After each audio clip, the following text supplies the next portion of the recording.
Right on, writers, and welcome to the Books by Adrian Author platform. This is Tuber Book Club, where we read and discuss books written by author tubers.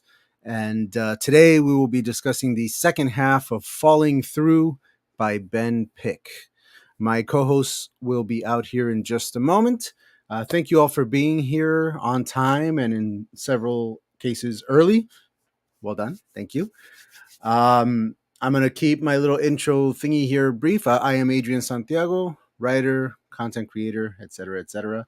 And I really, really loved the second half of this book, way more than I enjoyed the first half, which I did enjoy. But this second half really took it to a new level. I felt like I was reading a comic book in novel form, and I mean that as a compliment. It was action packed. It moved. It was great. I loved it. I found myself wishing that we had gotten to this point of the book sooner. And again, I say that as a compliment to the writer. Well done in bringing us so much chaos in the second half. It was pretty nuts, and some answers as well, which I was very, very happy about. About halfway through reading this second half, I found myself like asking certain questions that I really, really wanted answers to from the first half, and sure enough, they came before the end. So, awesome stuff. I'm ready for book 2, and hopefully that comes out sooner rather than later. Let's go ahead and get our co-hosts out here. First up, we have the lovely and amazing Miss Shannon, also known as SD Houston. Hey! Hi. Hello, Shannon. Hi. Hello. Thank you for being here. Go ahead and let the folks at home know who you are, what you got going on these days, and your thoughts on the second half of Falling Through. Okay.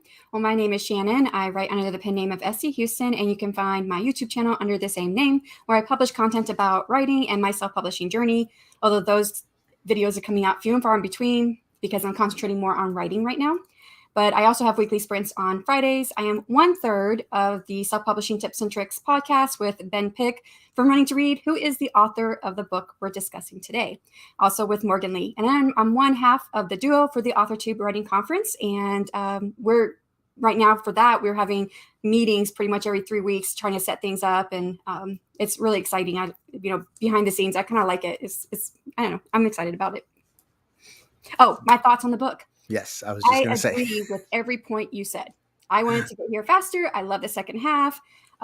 Very well done. I had started reading it a few days ago, and I realized, wait, I'm not making any comments. I need to stop and go back and make some comments on the chapters because I was just reading through it, and I really enjoyed what I was reading. I had the same issue. I found myself like going back several chapters and being like, I need to put some notes in here because I need stuff to talk about.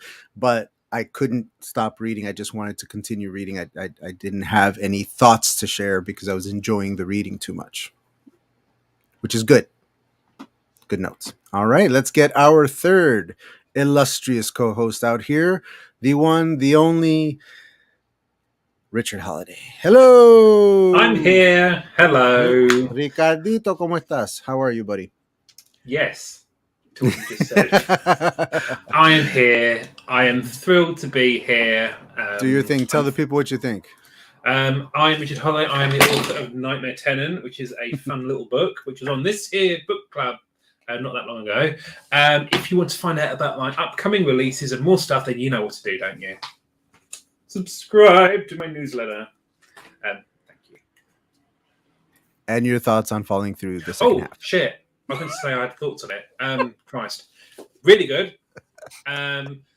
Ben has created a literal masterpiece with this. I was skimming over the second half of it today because I am super prepared. And like I was just kind of enjoying it. I got some things that I've kind of thought of as I was going through it that I might suggest as potential criticisms. But I just want to say it was a fantastic book, Ben. It was a wonderful achievement. Everyone should fucking buy it now. Buy this. Well said, Richard. Well sorry, said. I'm not meant to swear around Shannon. I'm so sorry. It's not my channel. Okay. That is part of actually his channel. So It Okay. technically is. That being said, we just like to be respectful to you, Shannon. We like you too much. Folks in the chat, hello, welcome. Thank you all for being here. We had some very early birds in here today. Hello to Miss JC Carpenter. Of course, reminders to hit that like button. The man of the hour himself. Hello, hello. Dude, I can't wait to dive into this chapter by chapter here. Let's see. I hope you don't get hit with too many spoilers. Well, yeah. Here's one spoiler. It's Should have been. friggin' great. Yeah, it is good stuff. It is very good stuff. I highly recommend. Margaret is here. Hello. Happy almost equinox. Okay. I haven't been wished a well equinox before. That's a first for me. The leaf cake just hit the like Hang on, button. is it the equinox already? Because we're a bit kind of This one. preoccupied over here over the No, weekend. 2 more days. Mama Maggie's actually doing a sprinting stream on the equinox. It's Thursday. Does that mean the clocks go for? Oh, who knows anymore? Yes, Richard, get your get chew out. and your mac and cheese. Nope, get out.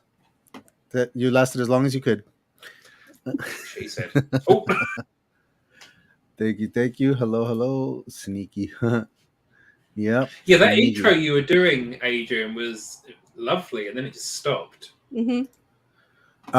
The animated intro. Mhm. Yeah, it starts abruptly. I have to apologize to Ben Pick because I slapped that thing together very quickly last time that we met, and I meant to remake it and make it a little better for this one. I just But you didn't have didn't. the time. Unfortunately, I couldn't get to it. So I'm very sorry for my lackluster intros this week. Next time, hopefully, they'll be better. Yeah, a lot of tabs in Richard's edition. I'm hoping to get lots Do of I win a notes from him. prize for the number of tabs I've used? I don't know about a prize, but I think I should win a prize. It's only an issue when you try to win the clocks with the tuna mac and cheese. All I'm going to say is don't knock it till you've tried it. No, I you mean, can knock it can without you- trying it. I It's mean, pretty. can It's you pretty be clear that's a- horrible. Can you be a true Ben Pick fan without trying the signature dish in this book? Yes, I can. Yes, absolutely, 100%. All right, y'all. Let's go ahead and get into it. The first chapter we are discussing is chapter 20. My only note in this chapter came in the form of this chapter felt like time travel chaos. I was confused by it, but Yes. kind of in a good way. I think we're supposed to feel confused by this chapter, and again, it moved at a clip. So that's the only note that I have because it was good. I was into it. What about you guys? I have 2 notes. Hit it. The first one was I found it interesting that when they're in the void, that the main character Derek, I was like, "It's not Ben. It's not Ben. It's not Ben." It's not Ben. Don't say Ben. Don't say Ben. Don't say Ben. Ben. I did that all last time. I just called Derek Ben. Yeah. The line where he says that he could lose his mind to the void, you know, if he didn't force his brain to remember. I thought that was an interesting note. That was definitely Ben, wasn't it? And then there is some great characterization, I think, of some of the other characters that we didn't get a lot from, like Rachel. There's one line where it says Rachel's hands were constantly in motion, punctuating her words as she spoke. And I just thought, what a great characterization, especially since we hadn't got a lot from her before this. Yeah. So, those are my 2 notes. I like that as well. A little deeper look at Rachel. What about you, man? What do you think? I like we had a few hints from the corner of Tracy's lips. Words formed as she restrained herself from shouting. Did you hear what I said? That's not the Nicole I grew to love. At which point we're thinking, what? We're doing like an alternate universe thing as well, which is an interesting and bold choice, I thought. Because in the last couple of chapters, we have been through quite a lot, haven't we? Trying to remind myself what happened in chapter 19. My concern, I don't know whether this is like an overarching thing, and not just this particular chapter, is that I kind of worry that Ben may have thrown a few too many things in the pot. So we've got the time travel, the void, and now we've got alternate universes. All of this is coming at us. I think there's a term, I think it's from Save the Cat, of double mumbo jumbo, where you're kind of stretching the audience's suspension of disbelief by having so many different concepts at play at the same time. But that's possibly a concern on the second read. But I would say, again, it's a really good. We're diving off into another part of the story. I'm still interested. I still want to find out what happens. It's just more like a retrospective thought, if Yeah. that makes sense. I have to say, Yeah. I think I felt that the first time I read the book. That was like, okay, wait, we're doing something different I was here. like, We're "What? not We're the doing monster yeah." in the void. Yeah. I do think I remember feeling that way. I was like, we've gone from the void to Flint's time. Now I'm into alternate universe. I'm thinking he is ticking them off. It's not a bad thing. Yeah. On one hand, it reminded me of things like Back to the Future, for example, where once you've changed something and you go back to your time, everything's different, and it's a Don't step on a wholly different butterfly. universe. Yeah, exactly. But I agree with you that it did feel a little jarring at first, like overkill, too many concepts going on at once. It would not have stuck out to me as much as it did if the characters had more trouble with it. I feel like they were I kind of just get on with it. grasping, yeah, like they were grasping what was going on a lot easier than even the reading audience was, and just kind of rolling with the punches and acclimating to what was going on around them. And I would have wanted them to bump into these things a little more, making I it clear to us that, yeah, this is crazy and weird and yet another thing that we don't know anything about, and now we have to learn about this as well. It should have been more jarring to the characters, and that was kind of a recurring thing in this book where like I people was about find to out something say, fantastical happens and they're like, yeah, okay, cool, I was about to say, our characters are much more accepting of all yeah, the weird shit that's going on yeah, than the reader is. for sure. That kind of does echo back to what we were talking about, or at least I did, Yes, our characters previous discussion. yeah, they accepted that he had magic and like, okay, sure, okay, let's go. Let's go and train. Yeah, more training. Has anyone else got these lovely falling through bookmarks? Oh, that's very nice. Mine's signed, so if I want to forge a check, I Fancy. can just use Ben's signature. Oh, that's something I never thought about. Giving your signature away to people. Oh my You can god. say, it's not my real signature. Way to give me paranoia, bruh. All right, chapter 21. Okay. My note in here. Let's see. Did I make a note? Yes, I did. Let's see. Oh, it was in regards to Flint and the fact that he speaks better than most people today do, and he's from the past, and you're meant to think that he's not as eloquent as he clearly is. It's Mm-hmm. very interesting. Interesting note. I think this is another one of those author avatars where we call Derek Ben. The other Derek's long sleeve shirt had last year's Turkey Trot race logo emblazoned on the front, reminding him of his annual Thanksgiving 5K tradition with his sister. I mean, this is where this book turns into a horror story.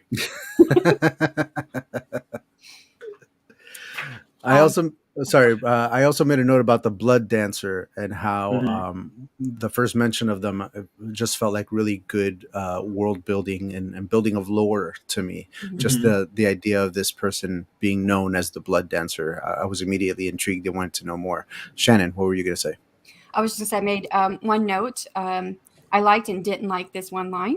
I liked it because of the way it's written. When Flint is basically trying to get Derek to find, his dad, or, didn't say that, but the line is Derek ignored the implication of assumed debt, which I love the way that's stated. Yeah. The part I didn't like about it is that it did not feel like Derek would say that. One line I quite liked was, failing to observe niceties does not make me any less correct, Flint uttered, which kind of underlines the kind of like foreignness of his culture to the culture he's been brought back in or forward in time to. I kind of liked that observation.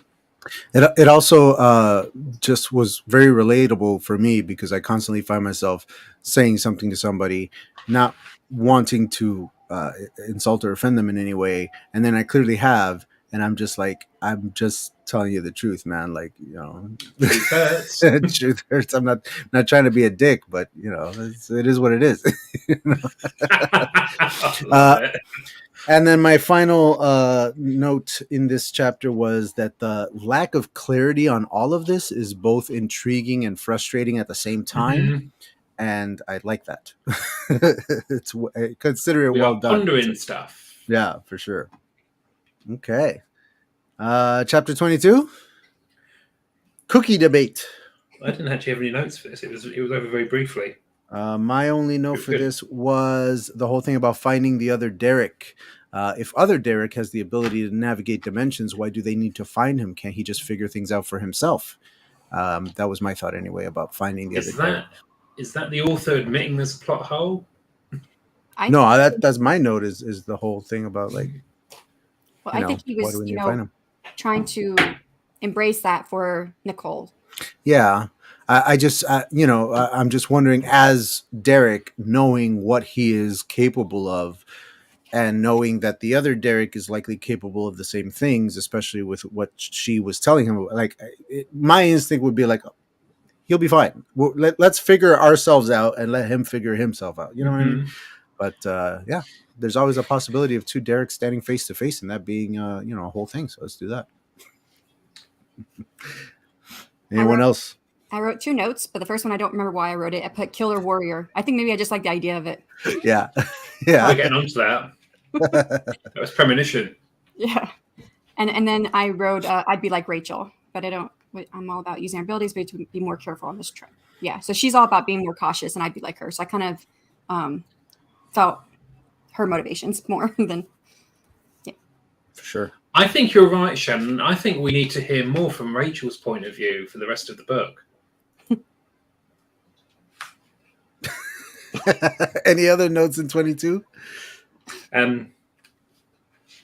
Chapter 1. No, I'm in 23 now. I just saw a clip of Doctor Who where Matt Smith meets David Tennant, and there's a sass off. Will we get this with two Dereks? I do hope Can't wait. so. Has anyone seen The House of Dragon that has Matt Smith? Yes, but only the first episode so far. I'm very, very behind. But just a very, very different performance from Mr. Matt Smith. Yes. I'm very into it. I love it. Yeah, because I know him as the Doctor, and I've seen him in a couple other things. But to me, he'll always be one of my favorite Doctors. And now here he is playing this very, very different role, and I'm just like, and he got jacked. I don't know if you noticed, but dude got big. He got swole.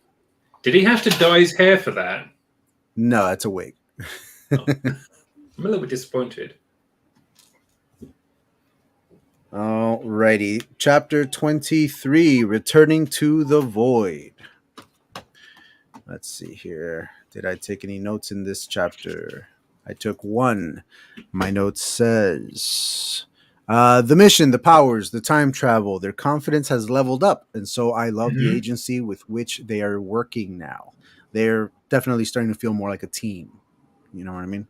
Especially all that fighting they had in Flint's home. Mm-hmm. Mm-hmm. So I like. It's kind of Go ahead. No, I yelled at Richard last time, so this time he's gonna let you talk. Is that why you messaged me, Richard? Oh, okay. He's zipped. I think between the lag and our different internet streams and stuff, we think everything's silent, time to talk, and then we talk over each other. So yeah, whatever. It happens. Yeah.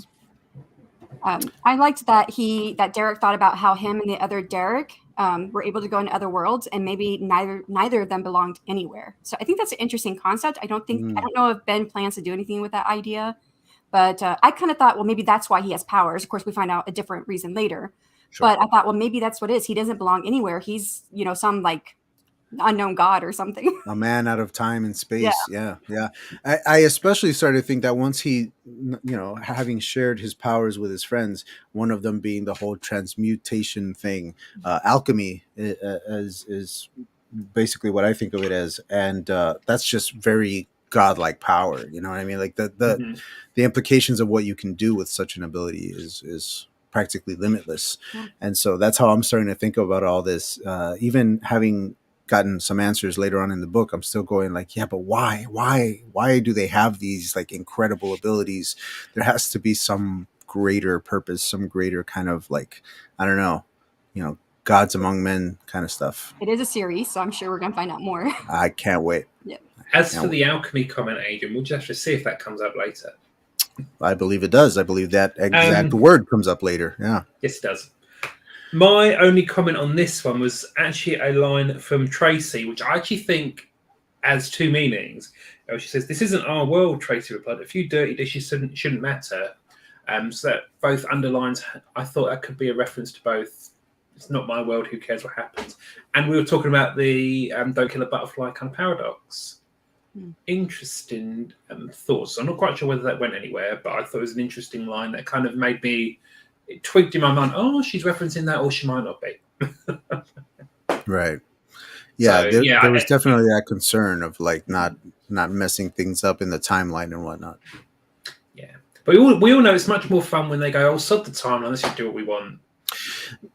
You know, I was into it only because them being teenagers, you would expect them to be a little more familiar with sci-fi stuff, fantasy stuff, comics, things like that. Even if it's not detailed in their characters, just their youth would justify that sort of forethought into the kind of like fantastical elements of all this. Whereas a more seasoned person might get these powers late in life and just be very irresponsible with them. It's kind of ironic that the kids would be the ones that are like thinking about like, don't screw up the timeline, because we saw Back to the Future. We know how this works.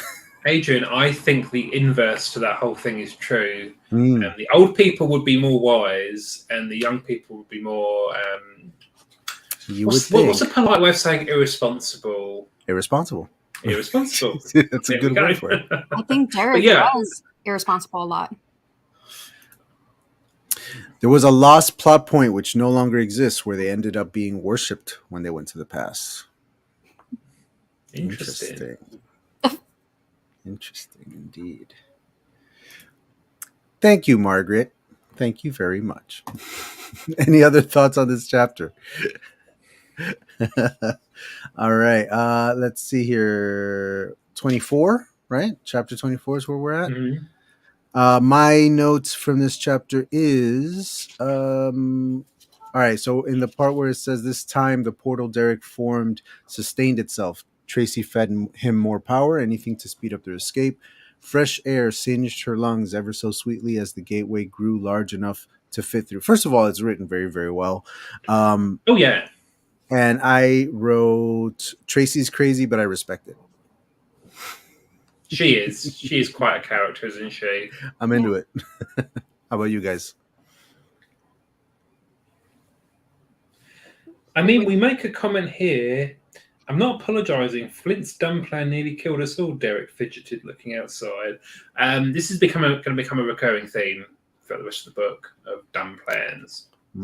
This is the chapter where Derek punches Flint in the face, and then later on we see that Flint's a little upset about it. I did write a note that Flint doesn't strike me as the type to get upset about a teen punching him. He seems tougher than that, but But he's still kind of seeing them as like annoying, irritating kids to a degree. Yeah. I want to ask Ben if that was based on a real fact in his life. Did he punch anyone in the face? I wondered the same thing when I read that. I was like, "Huh, is this something he did?" You guys really think that? You guys think that Derek is a stand-in for Ben, huh? Like you guys are just kind of. Oh, we've given up any illusion to the contrary there. Thank you, Ben, for proving my point. Thank you very much. A grown-up who suddenly has the power to do anything would probably go corrupt pretty quickly. Much more fun that way. I mean, I had a dream once about suddenly being able to teleport. The first thing I did was teleport into a bank and stole all that money, man. Like, I mean, like, solve all my problems. I teleported right into the vault. I just filled everything up in my pockets, and I got the heck out of there, man. I think we'd all do that. It's a victimless crime, isn't it? It's muddled. All right. Any other thoughts in this chapter? Yes. Go ahead. I was more just go on, Shannon. We were introduced to the monster in the void, which I think is interesting, and I am curious to see where that goes because, of course, we don't really get a full resolution of that monster in this book. So I'm curious about that. There's more, emphasis on Tracy needing her music to be able to access her powers. Yeah. That doesn't even change through to the end of the book. So I wonder what her character arc might look like over the course of the series. So I'm interested in that. And then there was one line that I thought was really interesting. Sandpaper dragged across the top of Tracy's mouth, and basically just meant that she was really thirsty. But I just thought that was really interesting to that phrase. So I agree, Shannon. I think that's interesting because we've seen so far that Derek has learned to kind of control his powers a bit, but Tracy's still kind of like at the infancy where she needs her music in her ears to kind of be like the catalyst. So it'd be interesting to see how her journey progresses. Yeah, it seems like a way of focusing herself, focusing her abilities and whatnot. I agree. I wonder how that's going to evolve in future books. I feel there's going to be a point where her magic's going to fail, and it's going to have a lot of consequences because she didn't have access to her music. Mm-hmm. Mhm. Mm-hmm. Okay. What else do I have this chapter? Oh, here we go. Oh, I did not add a note there. I added a note here. All right. So I thought that there was a really nice callback here with Mr. Sprague giving the assist. Dangerous is fun. All Mhm. that was a callback to it earlier in the book, so I really dug that. Are we on chapter 25? I thought so. Is that where I am at? Let me Yeah. scroll back up. I just want to make sure. It's a longer chapter. Yes, 25. Okay. Yes, it is one of the longer ones. What else? I feel like I highlighted some stuff here, wanting to write a note, and then didn't. So I'm not sure what I was thinking. You were digging it, weren't you? I was. I very much was. Very much was. Okay. Oh, here's one.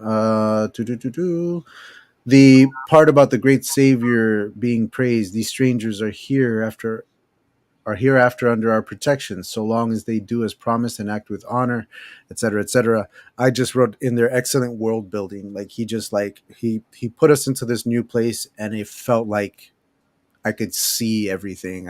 You know what I mean? Like I just it felt very real, very fleshed out, very well put together. Mhm. It's impressive actually to take us from that very real world setting previously in the book to this way more historical and fantastical kind of setting, and having it just kind of flow. It reminded me of movies like you know the Never Ending Story and things like that, where like you get from one world into another. Very cool. It was Jumanji. an interesting jump for sure. Was that Sharon? Oh, I said Jumanji.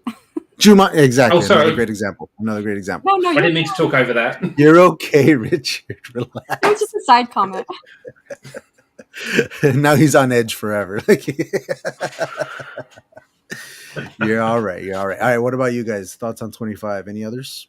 Yeah, what I really loved was they had these days of walking through the desert, and it was just summed up real quick. So we didn't get this whole traveling scene, which can tend to Mhm. drag the plot out sometimes. Sure.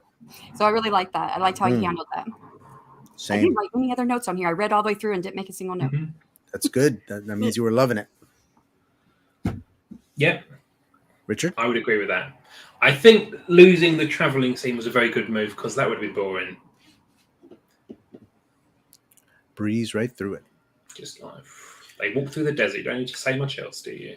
Oh Yeah. no, Margaret made a comment, anti-traveling scene stance. So my first book has traveling, and you're with the characters while they're traveling. So I mean, this actually is quite a good conversation because you don't actually need to follow your characters everywhere. Like um, we don't follow Derek when he goes to the bathroom, do we? We leave that to the reader's imagination. We Yeah. don't need It was one of our critiques from the first half of this book, is that he spent a little too much time in the in between scenes, and we just kind of wanted to get to the juicy stuff. And it looks like he really like dove into that a little better in Mhm. the second half here.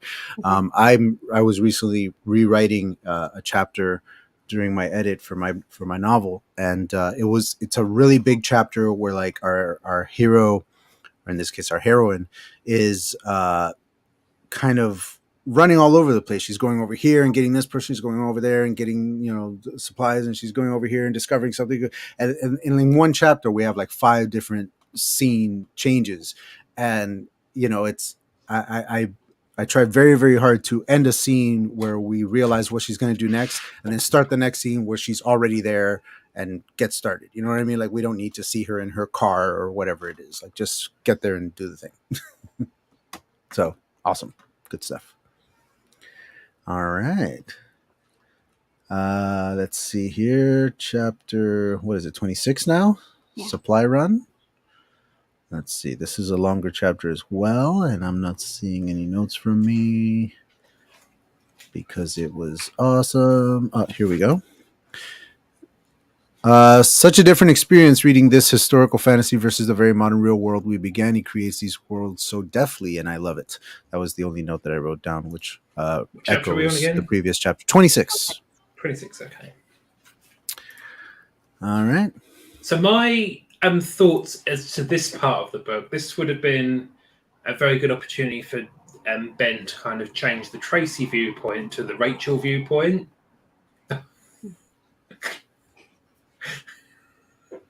Richard. Go ahead. I've got two notes. One is a very succinct description that hit the nail on the head. I think personal space was wishful thinking thanks to the sheer number of people.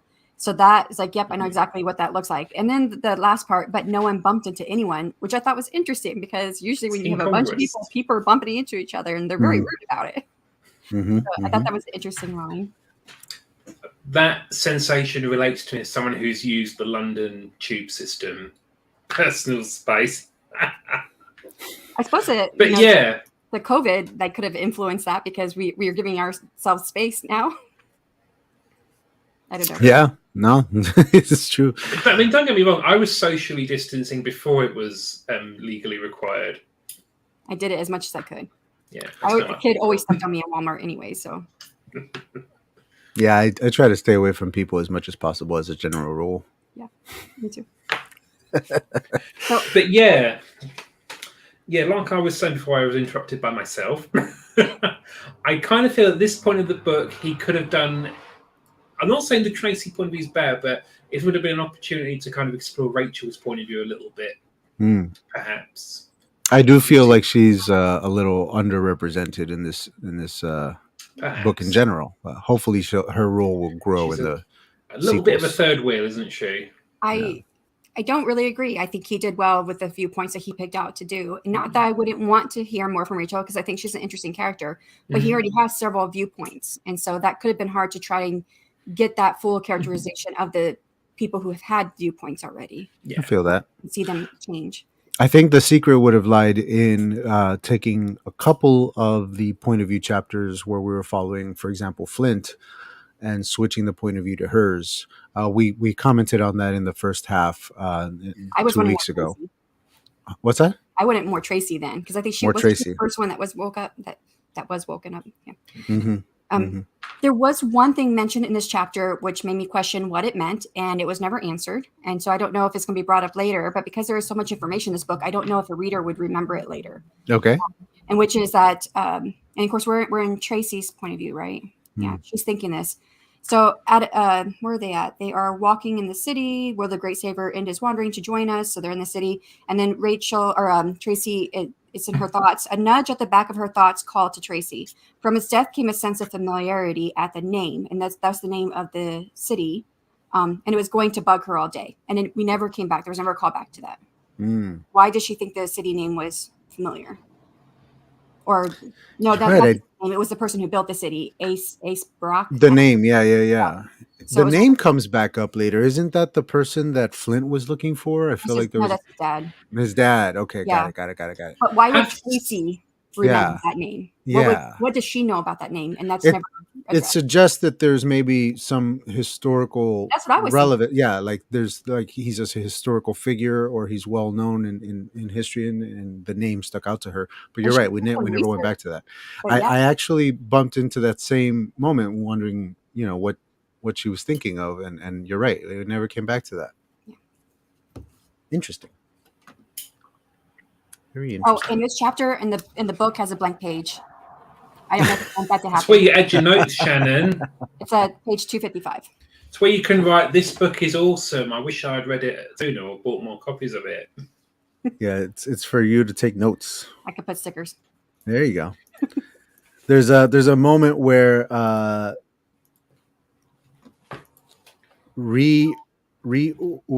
Toll. I don't know how to pronounce it. Ryer I'd say I Toll. was struggling a little bit with the names. Yeah. Yeah. She says, "Our great savior, carry his name with the respect it deserves." And I just wrote in my notes, "Put some respect on his name." Like such a old world way to say such a modern expression. I like it. Can I make a comment about the names, by the way, in this No. section? Yeah, of course you can. Fine, I won't then. I'll just shut up. Can you imagine if I was just like, no? Go ahead. Fine. I have to say, I found the kind of referring to the characters as their titles, like was it? And he said the tack, the talk, the tick. Not TikTok. I kind of felt that added a little bit of distance to me because I just felt these characters are just their roles and not actual people in a sense. Well, maybe that speaks to their culture, right? Like Yeah, that's how that And at this point, I'm still they're intrigued. considered that way. They're considered to only be their position and not Like they not anything lose else. their individuality once they assume these roles. Maybe, yeah. Well, no, the one she was born with no name. It's a bit rude, isn't it? All right. Chapter 27, Honored Guests. Well, first of all, he spelled honoured wrong in the chapter title. There should be a U in there. I disagree. I think it's spelled correctly. I'm kidding. I'm on your side of you. Thank you.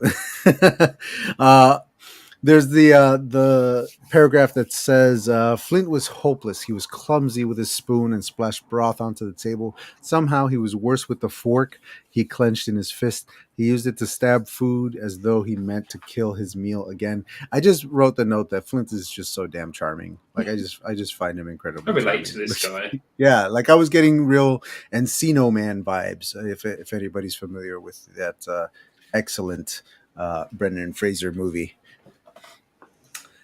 I'm sorry, there isn't a UK version of Falling Through. You should apologise. Bloody dare you. In the meantime, buy the US version instead. There's only a US version. All right. Anybody else? Yeah, I've got a few notes on this. Hit it. Okay. So I felt that the chapter had good characterization on Tracy. And I do like Flint, but again, I was more identifying with Tracy. Mm-hmm. I mean, the opening paragraph is great characterization. I won't read it all here, but, it really speaks to her and what she finds important. It's talking about the clothing and what she's wearing and everything like that. And then on a couple pages later, it talks about her deception. She's told to make this pile of gold, and she already has in her head basically what she's going to do. She doesn't make gold because that could change the timeline. And as she's breaking it down and she's creating the pile, fake gold and everything like that, I thought, well, yeah, okay. I like that she thought this through. Smart girl is what I wrote. Of course, it backfires, but yeah. And then there's one inconsistency in the chapter. Okay. And this is on Ben, if you're interested, it's on page 262, and they're talking with Tack, and Tack basically says, for tonight, your offering will suffice. Toll passed that judgment. Yet for tonight, your offer will suffice. You and your companion shall have freedom to go where you want in the kingdom. Like 2 paragraphs down, Tack says, when will you create my weapon? And tonight I'm celebrating our deal. Your weapons can wait for tomorrow. I'm trying to remember where this all at here. I think it continues on. Mm-hmm. He just said that the offering was enough for tonight, and then he says it's not enough for tonight, basically. Yeah. So if you read through that, he says it's enough for tonight, or someone said it's enough for tonight, and then the other one says it's not enough for tonight. And it just felt like, well, we just went through this. I mean, if it's both of them, isn't that just like your classic sort of married couple kind of thing? Yeah, but you would think that they would say, wait, I don't agree with that, or something like that. Yeah, or like so-and-so already said that it was cool. Or especially whatever. If they're next to each other, you'd be like, not going to undermine each other in public like that. Or are they? Let's see here.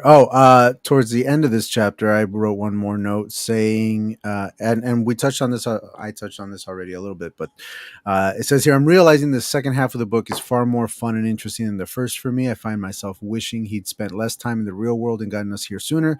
We should have been on a journey through time as early as chapter 5 in order to have time to not only flesh out the world, but also build up tension and danger within the plot. However, hindsight being 2020 and knowing how this ends and the fact that we do go back to our current time and our current world and spend a little more time there, I actually think that my note here is incorrect. I think that kind of sandwiching it between the beginning and the end actually works. I still wish that that first half was a little shorter, a little more condensed. But I like the fact that we go to this other place and then we manage to have enough time to come back and wrap up the whole Beast storyline stuff and all that kind of good stuff. So yeah, it's a good example of like having a note at the time and then realizing I'm wrong later on when I That finish the never book. happens to me. I'm never wrong. That's usually what I say to people, but Yeah. it's just not true. Now, I get what you mean. You kind of had that observation, then you kind of revised it later on. Yeah, it's good. Any other notes on 27 before we move on? No? All right. Chapter 28, called Snapping. It's a Tracy chapter. And I do not have any notes in this chapter, which means that I read it quickly and enjoyed every minute of it. I also have no notes, so good job, Ben, for a perfect chapter. Excellent chapter, Ben. Moving on. Chapter 29, To Unmake Mistakes, is a Derek chapter. My note here is... Oh, okay. The paragraph where he says, okay, this place is awesome. Tracy sprinted through her words. Mind if we flee before the ideal society murders us? And I just wrote in there, topical. Like just the idea of us like kind of wanting a utopian, like perfect society and not acknowledging that it would come with its own set of challenges and problems. There's no such thing as a perfect society. So at this point, I actually kind of start to sympathise with this historical society a little bit because they weren't doing anything wrong. They said these people turn up. Well, we want your thing, so we're just going to cause chaos and take it. So, yeah, these knuckleheads. Yeah, these damn kids turned up and ruined everything. Yeah, I mean, I'm starting to kind of think this plan was a little bit another one of Flint's not the best ideas. Because I don't know if that's right of me. I should be sympathising for the society and not on the main characters. I keep thinking, what are they? Listen, these people have their own kind of society. They do their things in their own way, and these upstarts from America have turned up and upset the whole apple cart right away. Yeah, damn American kids. Oh, I mean, it's so American, isn't it? But yeah, I mean, I'm not minding what's happening, but I'm just kind of thinking these poor people just want to be left alone. And they're being used for the for this particular kind of like plot. So yeah, I kind of had a little bit of sympathy. I wasn't like totally like, oh god, they're gonna kill them. I think part of me was thinking, I hope they do get them just to kind of show them for showing up like this. So I actually think it's kind of good to be wanting the protagonist to fail at sometimes. Sure, yeah, of course. That's good. It's good drama. Yeah, I keep thinking the protagonists are really irritating at this point. But it's good that I care that much. It means he's built a very good good world here. So yeah, that's my only kind of note here. Is I'm starting to empathise with the tick and the talk. I mean the tack. Yeah. Shannon, did you have anything to say? Yeah, I do. Thank you very much. What I really liked about this chapter is we get more of Riurtol. So for me, this character came in late into the book, yet we get a lot of great characterization of her like right away. And my favorite little back and forth is when, Tracy is like, she passed my test. I'll keep her in front of me at all times so she can't stab me in the back. And she says, I was in front of you when I went to end your life. And I was like, I loved that line as well. Yeah, that's good stuff. It's like I was right in front of you, man. There's no backstabbing. I don't have to stab you in the back. I'll kill you right now. Yeah. Good stuff. That's all right. I agree. This are you told? Riurtol. Yeah, she's getting a lot of attention, which is making me think she's becoming important later on. Yeah, I hope she's a bigger player in the next book. I like her a lot too. Maybe it would be in her point of view. Maybe. Who knows? Yeah. Chapter 30, Dancing with Blood, a Derek chapter. Hell of a title, That is a really too. good chapter title, by the way. Hell yeah, it is. Yeah. Lots of them like that. Yeah, he does have good chapter titles. I only have one note here. I find myself wishing I understood where their powers came from and where everyone else's powers come from. So many magic users and no explanation yet as to how any of it began. Again, we get some answer to this later on about how, who gave Derek his powers, but that still doesn't explain where they all kind of come from and Where did he get what his bigger thing powers is from? at play here. Yeah, like we're just finding ourselves asking where the teacher got it from. So yeah, I look forward to the unfolding of these mysteries in the series. I want to know more about the magic. I was thinking that, okay, is this really our history? I mean, is it the history of our world? Because this is a society where a lot of people have magic and it's open.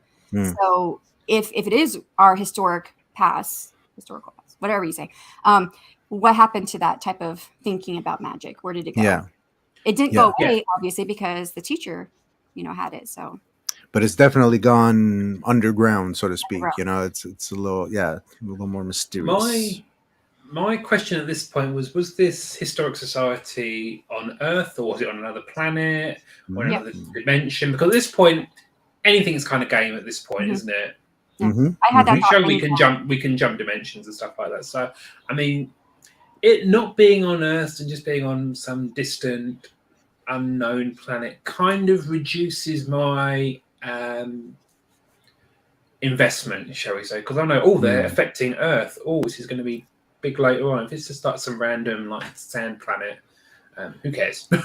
It's an interesting thought because and I keep coming back to Back to the Future, but forgive me, it's the best example I can think of. The reason that Doc Brown makes the time machine into a car is because it travels through time, not space. So you need the car aspect of it to get to other places.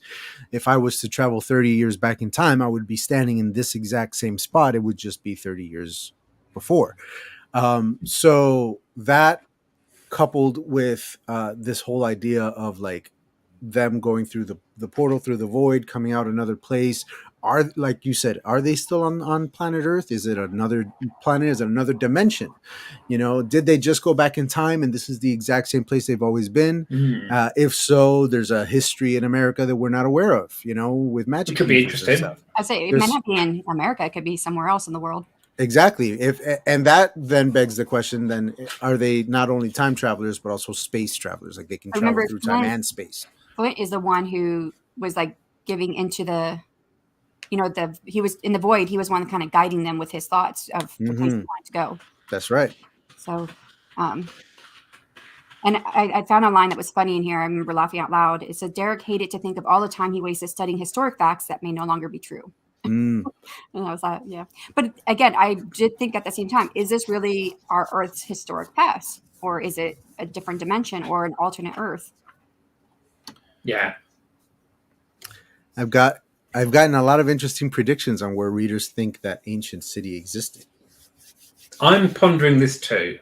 It's Atlantis. No, I'm just kidding. Most of the Just a world is not reminder. America. Yeah, thanks. Sometimes it needs saying. Yeah, Americans do kind of need to be reminded of that every now and then. It's fair enough. It's fair enough. All right. Any other notes for this chapter? Apart from that, it was awesome. Very. Chapter 31, Living Shadow, another great title. This was a quick one. Great titles. I have no notes on this chapter. It was quick. I got right through it. It was a very quick one, wasn't it? Yeah. It was almost Dan Brownish in its quickness. Oh, Dan Brownish. And James Patterson when he does write his own books. I think the only thing is that now they're home. Mm-hmm. So, we're back. So my kind of thoughts. Oh, sorry, Shannon, were you finished? Oh, I just say back to where we started. My kind of thoughts at the end of this section in the ancient city, it was actually, could that whole ancient city bit have been chopped? Because they could have come back from the void straight into this kind of battle in the contemporary. So I'm kind of maybe I'm not reading it right, which is fine to tell me that. But I'm kind of thinking that whole kind of like sojourn. What's a good word? That sojourn. Or very fancy. I'm thinking Word it of the day. sets up a plot point in the next book. Yes. In this book, maybe the implications of what he did there are going to come back later on in this series. But in this particular book, I'm thinking, could we have potentially skipped that without losing much in falling through as a book on its own? It's an interesting Maybe. thought. I feel, especially in a series, that it is important to plan things for the future. And the idea of the characters being so very concerned with the whole butterfly effect of it all is very interesting, because when they get back, it doesn't seem as though they have messed anything up. And that brings us back to those questions of, was that even here? Was that even in this world? Was it somewhere else entirely where it doesn't affect our world and our timeline? But they did affect things over there, and if they were to go back, things would be very different there now. So yeah, I'm certainly interested to see if that does come to pass. yeah, seeds for the future. That's what I think it is for sure. We also get the character of Ryu Tall Yep. added to the group, and she was instrumental in some of the fight scenes. Mm-hmm. This is true. Yeah. This is true. All right. Any other notes for 31? Oh, no. All right. 32, decisions. Let's see here. This is the chapter where we learn where his powers come from. That's right. And then we get more questions, don't we? There's this line here that says, "My master ended many lives to grant me magic. He must have done the same to bestow magic in you, and the tax family. I will make him suffer. Would you join me?" The idea of blood sacrifices now coming into my brain. Like, have people been sacrificed in order to give magic to these characters that we've been following? Who has suffered in order for them to now be powerful? Because we get a hint at that with Flint when he talks about all the people that were sacrificed for him to Mm-hmm. close the portal. Yeah. So an interesting callback. So once we find out that Mr. Marshall is the source of Derek's power, he proposes that they start training again. Okay, so there's the line that says, "I was the one who gave Derek his powers. My note was answers, finally." And then a few chapters later, "Your training begins tomorrow." And my note was, "Here we go again." Back to square one. Back to the beginning. Let's start training again. Okay, training montage. Can we pull a Rocky and just do a montage of the training? Like an 80s style montage. Yeah. Give me some 80s music. Give me some punching of some meat in a cooler, and then they're done. They're good. I got to ask Ben, did one of his gym teachers do something bad to him for us to put all this training in? I'm saying he's got like PTSD of training in his. Like, I don't know. He's trying to work it all out through these characters.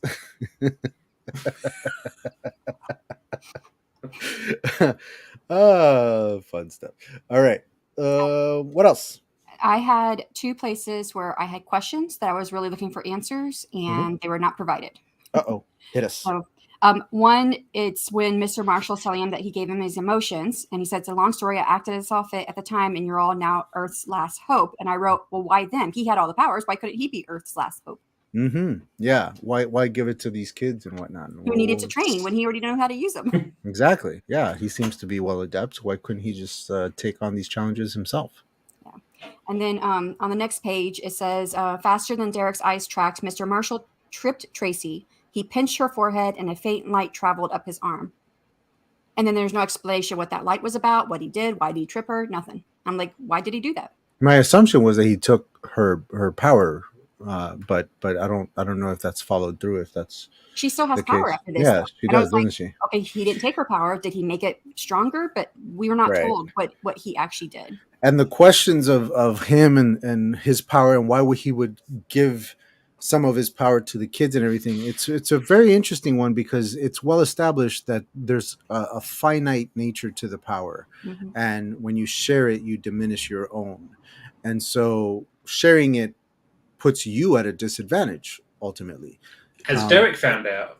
Yeah, it's not like you're multiplying the power, you're dividing it. And so what is the end goal in giving these, or at least Derek specifically, these abilities? And it was done on more than one Earth, because the Derek from the other Earth had powers too. So that takes me back to, well, is there something special about Derek? You mean Ben? So my question is, why is the story not about someone who's trying to hoard all the power by finding all the people who've got it and then killing them? Like that movie, The One. You seen that one with Jet Li? I'm gonna say yes. Did Missioner Marshall ever show power? I can't remember. Did he use magic or any powers or anything? Maybe he can't have powers. Maybe he's just a vessel for holding it until it get to the right person comes along. It's the vessel with the pestle. But we don't know that. It's not discussed in this book. So mysteries abound. Let's see. I think he did use power. Didn't he make a shield or something for the kids? I think he did. Let's ask Ben in a couple of weeks. And he'll be like, wait, read my next book. Because that's what you always say, Richard. Read my prequel. You can find it on my newsletter.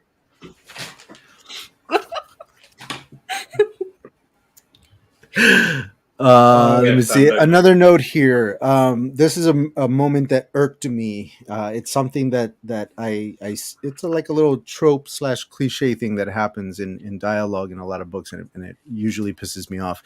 And it's where Derek's father is asking him to explain where he went, where he's been, all that stuff.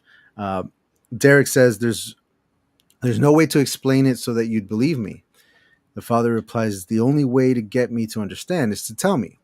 Are we on Derek tells him now. No, we're still. Oh my God, you're right. I did skip to 33, didn't I? I was trying to remember where that was at in the chapter. My apologies. That's my fault. The notes are right next to each other. I apologize. In the chapter 32, then. Not necessarily. Do you guys have any more for 32? No, I'm done. No. Okay. So yeah. So then he tells his father. He actually tells him what he can, and his father immediately responds with, "I won't be lied to in my house." And I'm like, he just told you weren't going to believe him. Like it's one of those things where I'm like, you said that you'd be open to like listening, and immediately you accuse him of lying. Like, come on, man. I really like this chapter. I do too. This chapter. I do. There was a lot of. Go on, Shannon. I had issues with it. Okay. Hot takes. Let's get the good out of the way then. Yeah, good. Yeah. I just thought it was a lovely, after all the kind of like world altering stuff, we kind of brought it back down to what we kind of took a big focus on the family, and I really kind of like that. Obviously, there's now a lot of issues in the family. Shall we say, the effects of his being missing? Yeah, it's good to see the consequences. I kind of liked going from macro to micro in terms of the point of view. It's fair. Shannon? Okay. There is a mention of tuna mac and cheese, but that's not the bad part. Yes, it is. No, yes, it is. That's not an issue. That's a good thing. So in the first part, because the chapter is divided into scenes with the asterisks, right? So in the first part, Derek goes to his room. He's already been told how he stinks, and he's like, I haven't taken a shower in days, blah, blah, blah.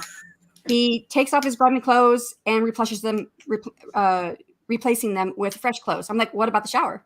Are you going to get the shower? Yeah, you still stink. Shower until the next day after he's already slept in his bed. I'm like, ew, that's dirty. You just So what you're saying is, Shannon, we need to have a Derek goes for a shower scene in the next book. Just mention it. Just say, well, he took his shower and now he's refreshed and replenished and ready to go. He just slept in his bed after however long it was that he didn't shower. Yeah. Okay. In the same little area when he replaces his clothes with fresh clothes, but he's still dirty. It talks about how he charges his dead phone. And I'm pretty certain, I didn't get a chance to go look for it, I'm pretty certain Derek mentions in his thoughts, because I think it's a POV chapter for him, where his phone didn't last because they fell in the water. Only Tracy was, had the ability to transmute to make a plastic, seal for her phone. But Derek had said that his phone was shot because it went in the water.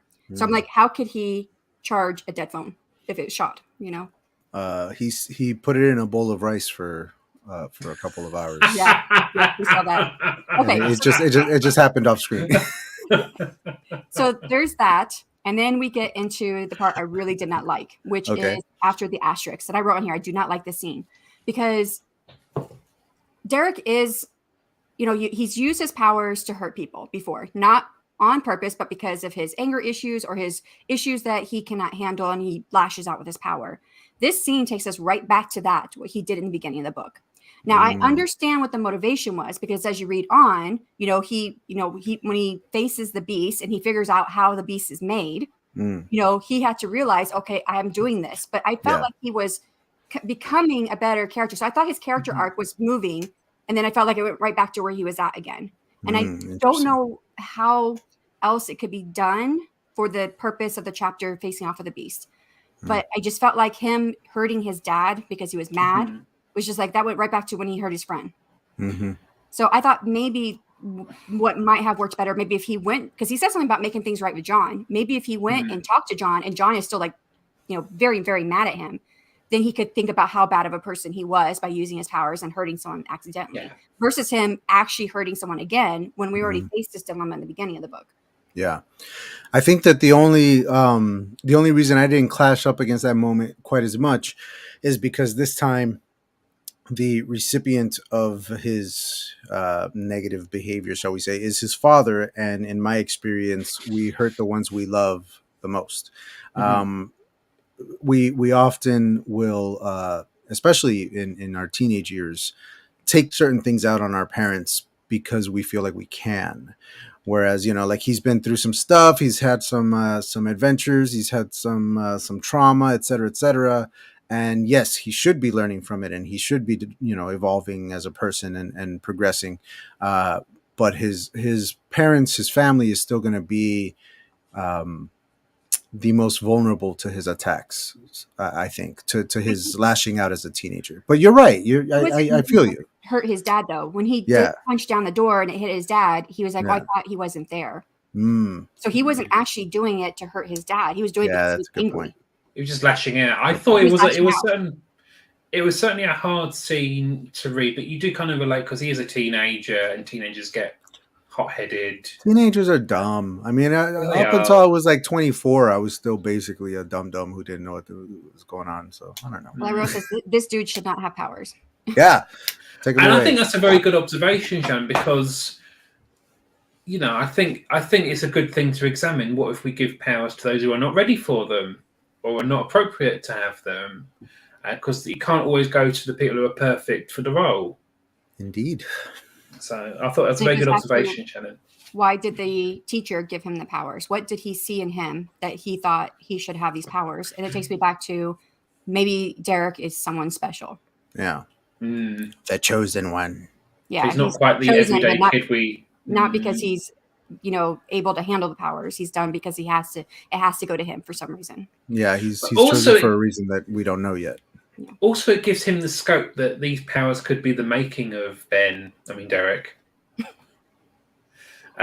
yeah, it's an interesting thing to think of how this is going to progress in the series, as well, that he shows us, the reader, that he's earned the powers. Because at the moment, we're kind of thinking, well, this teacher may have seen stuff in Derek that we haven't seen yet, and that he's certainly not showing us as he's worthy of the powers. But I do kind of relate to his kind of like conundrum, because he's like, gets given these powers maybe against his will, and he's like, well, I didn't really check in for any of this. So. Right.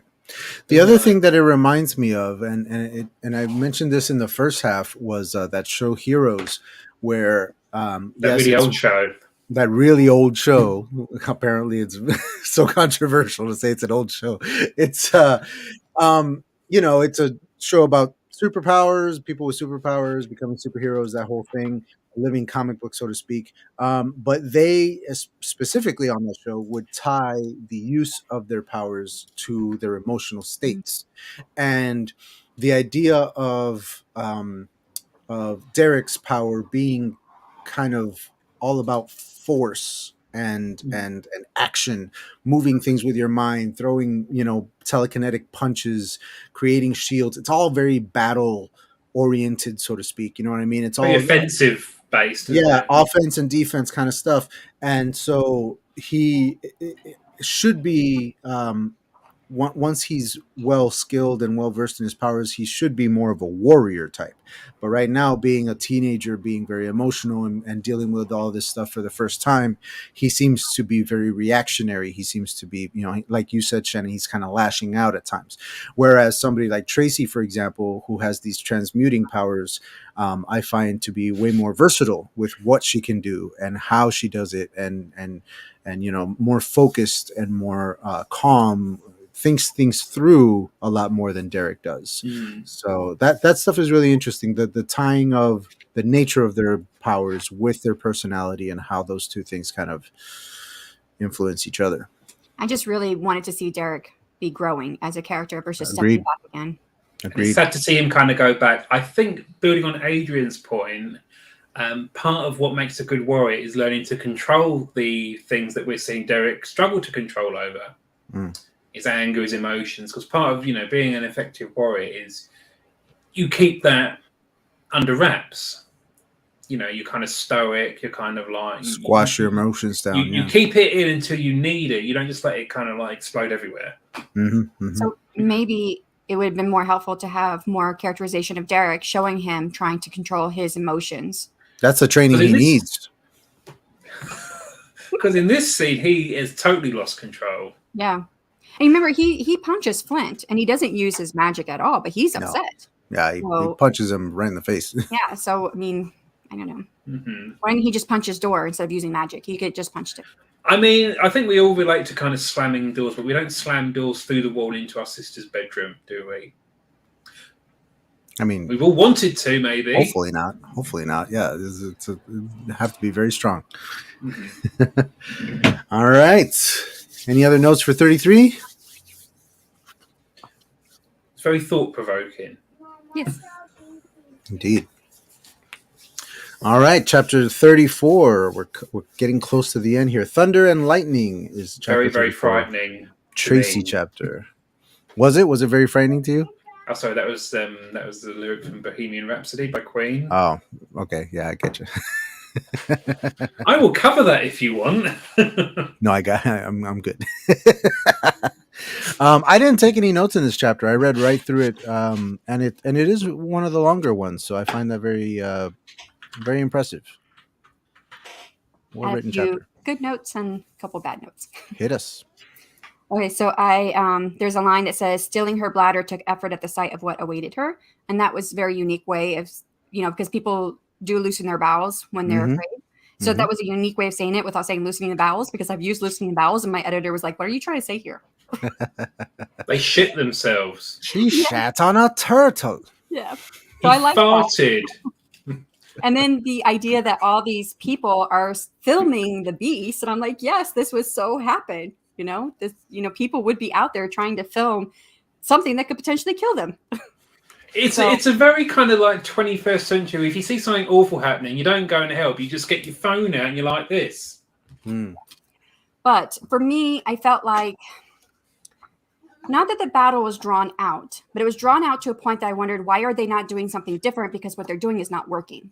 So he's faced off with the beast before. He knows he can't do it by himself. Now he's got these other friends helping him. They're not doing anything. So and I remember thinking, why are they not just making a portal? Because the monster's in the portal. If they just open the portal a little bit and the monster's right there, the monster can reach out and kill the beast. But they don't even think about the portal until several pages later. And I'm like, why didn't they do this? That was my thought. I was thinking the same thing while I was reading it. I was kind of sucked into the action of the chapter, though, so I don't feel like I butted up against it. Yeah, the action was great, very very well done.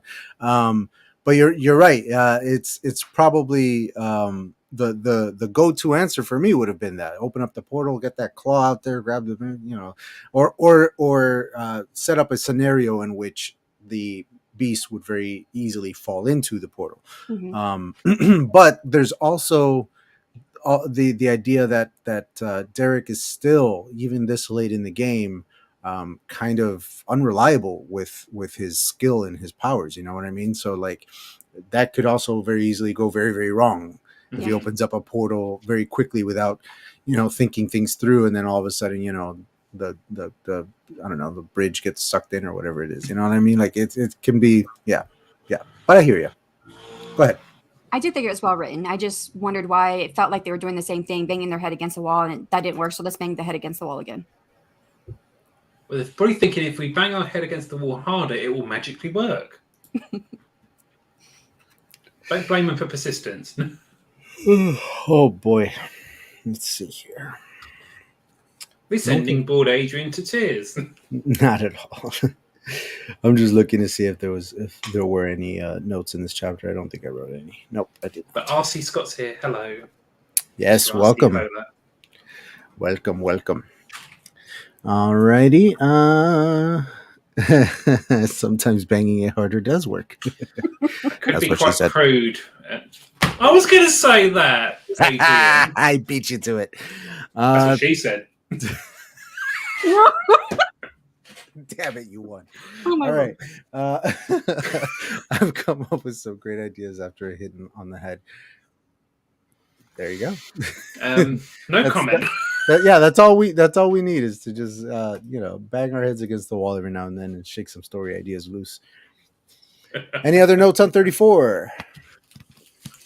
35, Stolen Breaths.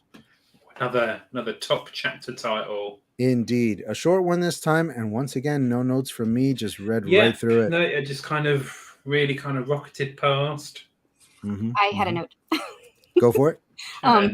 So it was the last page of the book in this chapter, and Tracy forms the strap to, for the sword to be on Derek's back, and she's thinking she's would hopefully decide against using it altogether. That's what she's hoping for him. And I'm like, why? Why would she hope that he didn't use the sword? We haven't been given any inclination that the sword is bad or anything like that. The only mention has been in his lack of skill in wielding it. And I butted up against that. I didn't write a note about it, but I butted up against that when I was reading it because, they express this sort of trepidation with him using the sword and how he's not skilled in it. And I'm just like, I just think back to The Mask of Zorro. Zorro asks Banderas' character, "Do you know how to use that thing?" He says, "Yes, the pointy end goes into the other men." And it's really that simple. Like, stick them with the pointy end. It's not difficult. But I think I picked up in the later chapter that the sword was connected to his emotions in some way, but it wasn't like a strong thread, and it came after the note about being worried for it. So it kind of seems like you're putting this into the story, but you're not telling us why it's important until after you say something about it's important. Interesting. That's a good point. All right. But I like the rest. I like the chapter. It was it's a great chapter. I think this Titanic battle we've got is really good. Yes. Really well. And the fact he's managed to sustain it over this number of chapters. Yeah. These last like 3 or 4 chapters. This is what we've been waiting for. Up against the beast and everything like that. I loved every second of this stuff, man. This final act of the book was great. Very, very good. It's what we wanted. Indeed. 37? Oh, 37? Wait, we didn't do 36. Or was that your guys' 36? I thought we were in 36. Where am I? Oh no, you're right. Didn't have much for 36. You're right. We were in 35. Okay. I need to take a nap. 5 minutes is chapter 36. Another Derek chapter. The reason I missed this is because I didn't take any notes in this one either. Again, very fast paced, action packed, good stuff with the beast. I'm in it. I have 3 notes, all good. When they decide to open feed the power and to open the void, I was like, finally. I'm glad we came to this point. Huzzah! Yeah. When the sword broke, I was like, no, not the sword. I was like, I didn't want the sword to break. And I wanted to learn more about it. And then where's that? Here it is. The last line, he let loose one hearty laugh of defiance. I'm like, what a great way to end the chapter and to spur me to want to read the next one. Yeah. Well, good. Yeah, that's a great closing line. He's had a couple of really good closing lines in these last chapters as well. Margaret asks, chapter titles, is it a genre thing? I don't know if it's a genre thing. I think it's an author thing. Stylistic choice, isn't it? Yeah, because I would love to have a different title to every one of my chapters, but I also don't want to go through the trouble of actually doing that. It's like having to think up. up 37 separate titles. Yeah. And I struggle with them as it is. Yeah, no, thank you. Like I'm really good with titling my stories in general, but I don't need to title every chapter. That being said, when I see it in a book, I always love it. I always enjoy it. So it is what it is. Would you say the chapter titles are actually spoilers?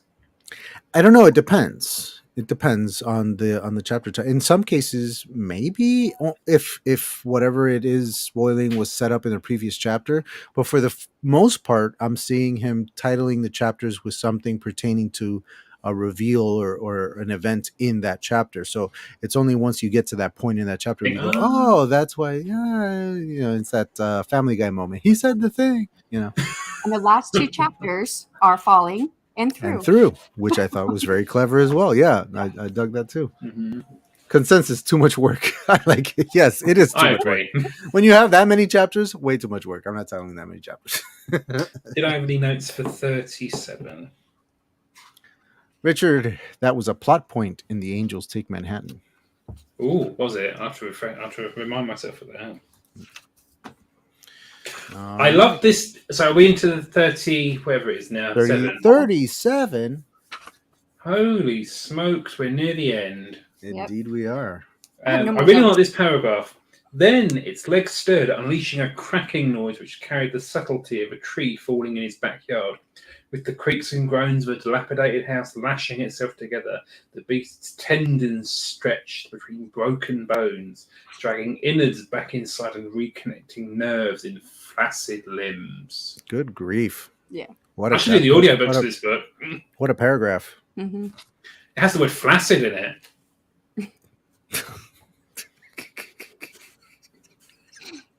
I don't think it's that limb he's talking about, though. Oh, poor Shannon. I could just see smoke coming out of her ears. She's going to kill me. Yeah. Off camera, hopefully. Yes. I don't want to get demonetized later. All right. I love this chapter. I thought it was really well written. Agreed. Great description. No complaints. Yep. Great movement of characters. Good prose, good flow. It's a great chapter. Oh, and the beast speaks in this chapter, yes? Yeah. And is it this chapter? I don't remember. But I believe so. I did wonder about that. He never spoke again. I think he speaks twice total. He says like no or some one word. I thought it was just once.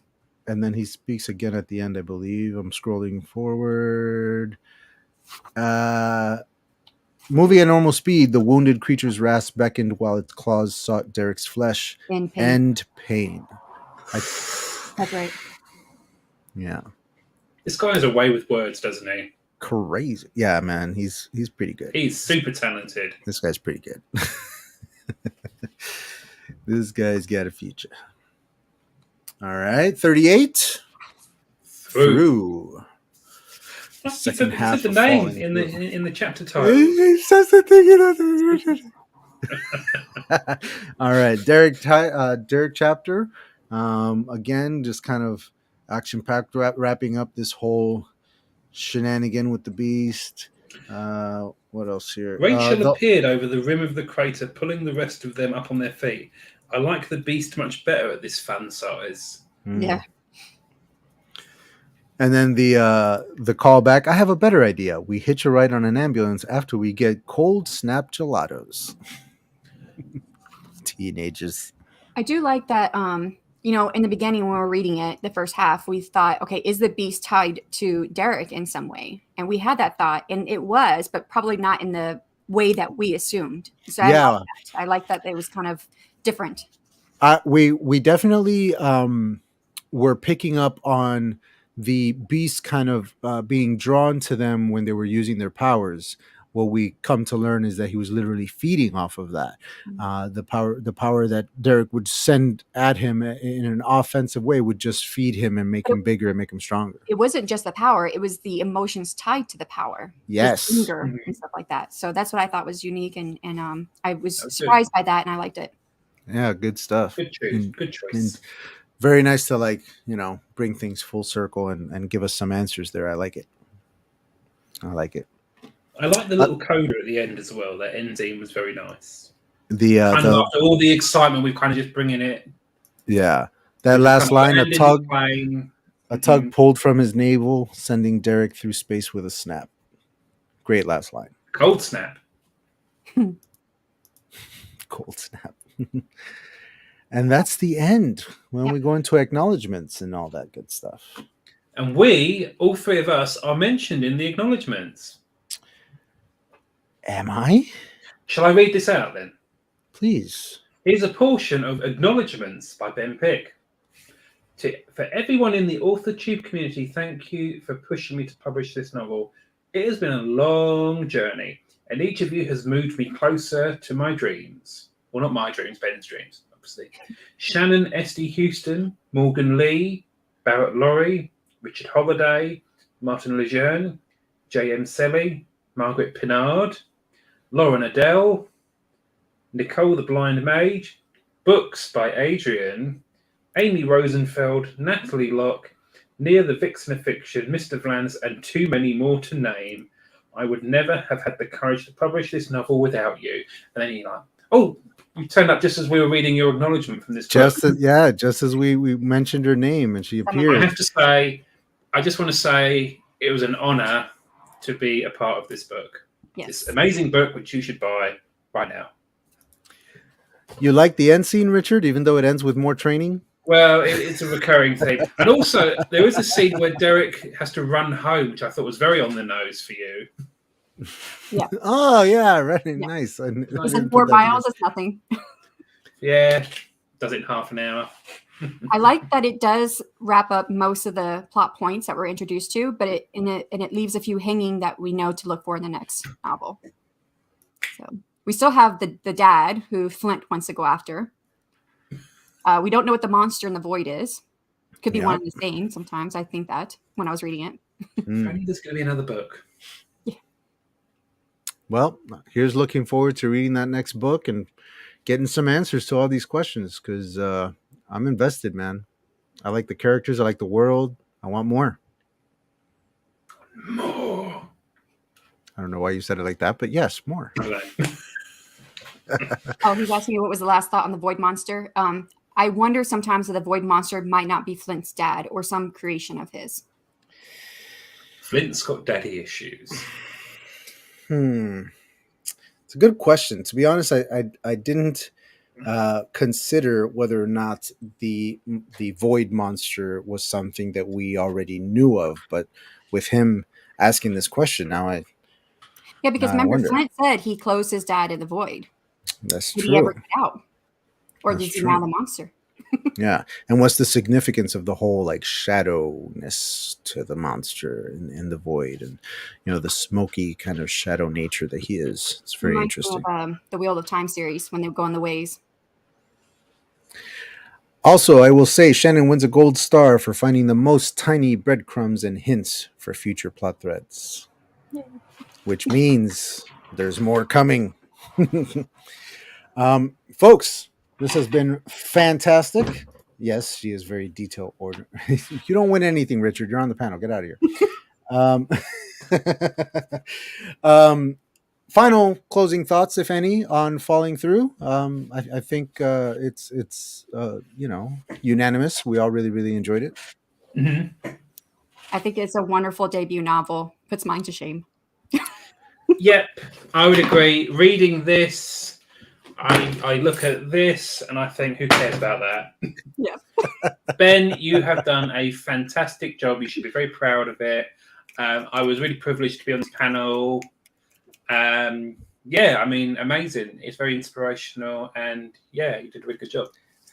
For everybody wanting to know more about the creation of this book, we will be interviewing Mr. Ben Pick in 2 weeks' time. Not next Tuesday, but the following Tuesday. We will be right back here, 4 p.m., talking to this good man about this good book.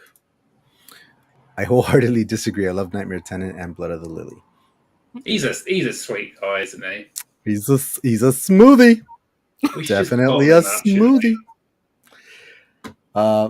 Snaps in the chat, claps. All right, now the time we have all been waiting for. Our nominees for the next Tuber Book Club read. Miss Shannon, you are first. please, what is your nomination? Ghosts with Cats, Book of Eli number I'm going to one. just vote for that already. It's got cats in it. That cover's got me wanting to vote for it. That is good looking. Yeah, I like you got the cat up in the sky. Very, very nice. I need to buy that right now. Richard is sold. Richard, your nominee for the next. My nomination has to go to this book by Dan Hook. Oh. I mean, look at that lovely cover. Oh, it's not in focus, but I'll just put it in front of my face. It's very, very nice. All right. I am going to nominate The McMurdo Rift by Bradley Lejeune, also known as Malcolm Bradley. I've got that somewhere. And Martin Lejeune. I do not have a physical copy. I have a digital copy, and we will be reading that. I'm not moving the flag at this point. No, you need that up. It's very important. One more nominee will be coming from our book club members in the chat. One lucky member. Let's find out who that will be.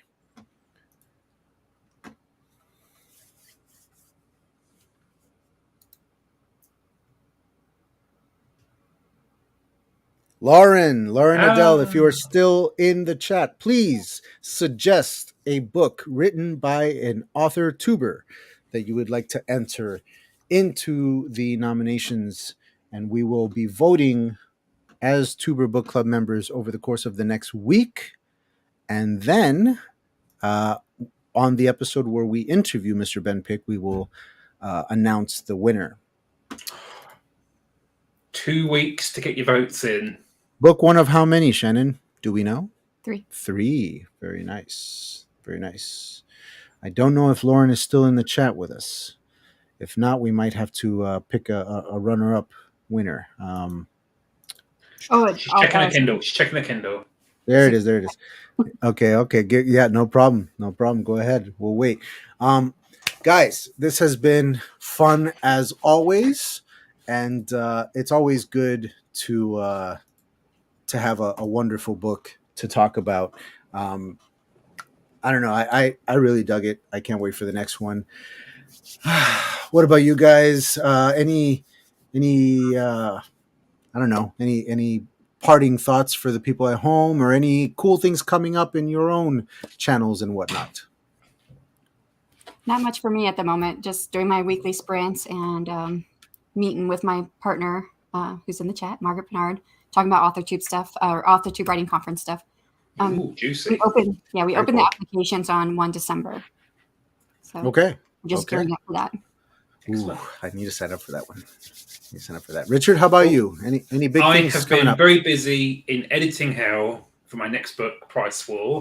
But if you want to find out more and get other very cool newsletters from me, newsletter. I'm gonna Dark Stars. I'm gonna guess is what this should say. Dark Stars by J.D. Estrada. J.D. Estrada. Yes. All right. I will be putting this poll up in the Tuber Book Club. Dark Strands. Excuse That's what I was thinking it was. Dark Strands, Stirring Beneath the Surface. Okay. Thank you, Margaret, for clearing that up for us.